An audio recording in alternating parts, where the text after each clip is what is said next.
like a match to a flame. Egypt is the worst country in the Arab world for women's rights, according to a new poll. Sexual harassment, high rates of female genital mutilation and a surge in violence and conservative Islamist groups contributed to the result after a survey of more than 22 Arab countries was undertaken by 330 gender experts. Women have become one of the biggest losers of the Arab Spring since it started 3 years ago.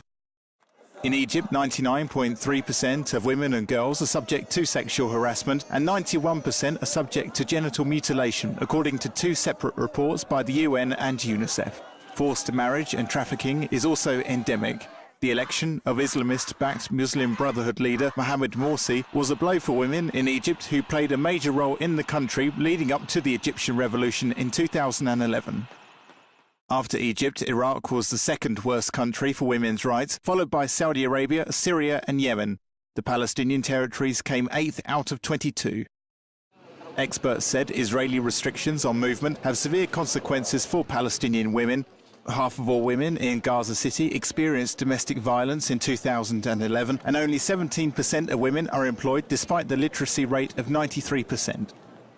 In Iraq, women's rights have got worse since the US-led invasion in 2003 to overthrow Saddam Hussein. Domestic abuse and prostitution have increased, illiteracy has soared, and 10% of women have been left widowed.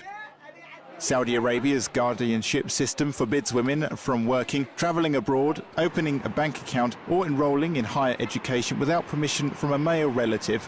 They are also banned from driving, although some have recently defied the order. In Syria, forces loyal to President Bashar al-Assad have raped and tortured women while also being deprived of their rights by hardline extremists in rebel-held areas. The Comoros Islands off the southeast coast of Africa came top in the survey conducted by Thomson Reuters Foundation. It's human rights for everybody, there is no difference, live on. A conservative cleric in Saudi Arabia has claimed that women who drive automobiles put themselves at risk of severe ovary damage, which can lead to giving birth to children with clinical problems. Sheikh Salah Al-Lohadin says that if a woman drives a car, it could have negative physiological impacts, as studies show that it affects the ovaries and pushes the pelvis upwards. Women are currently banned from driving in Saudi Arabia, a law that has prompted thousands to sign a declaration to protect their rights. The campaign, which started on Twitter, has more than 11,000 signers pledging to drive in protest on October 26th.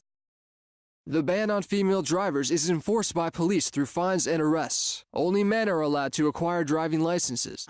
The first Arab woman to win the Nobel Peace Prize. Freedom of speech is the door to democracy and justice. الآن المرأة قائدة.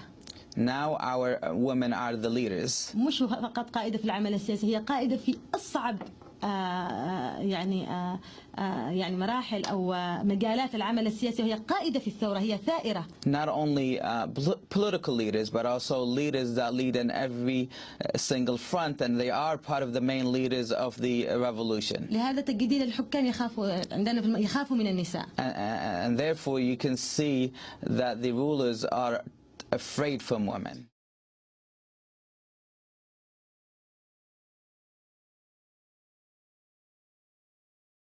Say,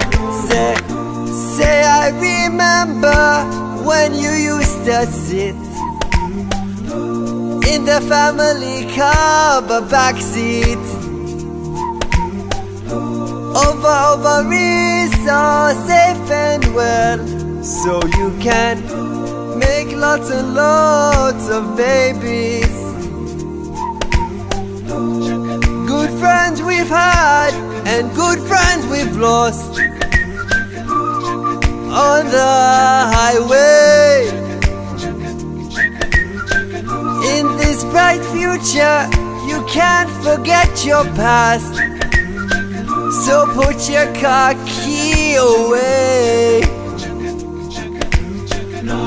No woman, no drive.